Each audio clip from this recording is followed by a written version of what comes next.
గుంటూరు తూర్పు మాజీ ఎమ్మెల్యే మహమ్మద్ ముస్తఫా అరెస్టును మాజీ మంత్రి అంబటి రాంబాబు తీవ్రంగా ఖండించారు.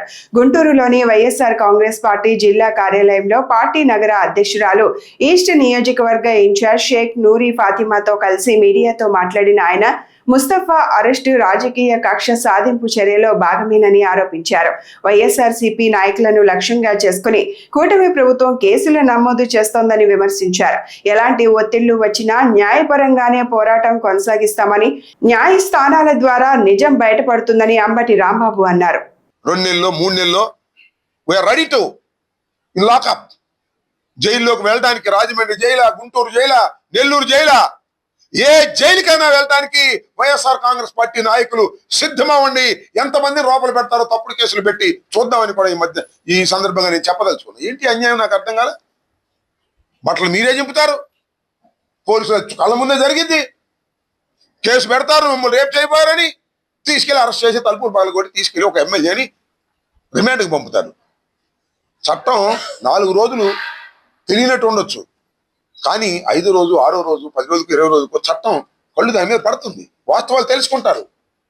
న్యాయస్థానాలు వాటికి తీర్పునిస్తాయి. ఆ ధైర్యం మాకుంది, ఆ నమ్మకం మాకుంది.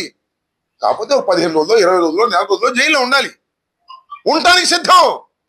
ఏం చేస్తారో చూద్దాం అనేటువంటి పద్ధతుల్లో ఇవాళ మనం కదలి వెళ్ళకపోతే కుదరదు.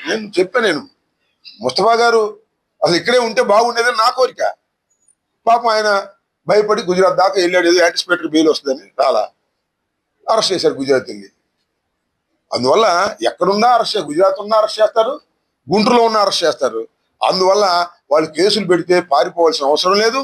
ధైర్యంగా ఎదుర్కోవాలి, ధైర్యంగా జైలుకి వెళ్ళడానికి కూడా సిద్ధం కావాలి. ఇవాళ రాజకీయాల్లో ఉండాలి అంటే, తెలుగుదేశానికి వ్యతిరేకంగా మాట్లాడాలి అంటే జైలుకి వెళ్ళడానికి సిద్ధపడాలి అనేటువంటి ఒక సంకేతాలు తెలుగుదేశం ప్రభుత్వం, పోలీసులు ఇస్తున్నారు. దానికి మేము సిద్ధమవడానికి కూడా వెనకాడమని కూడా ఈ సందర్భంగా చెప్పదలుచుకున్నాను.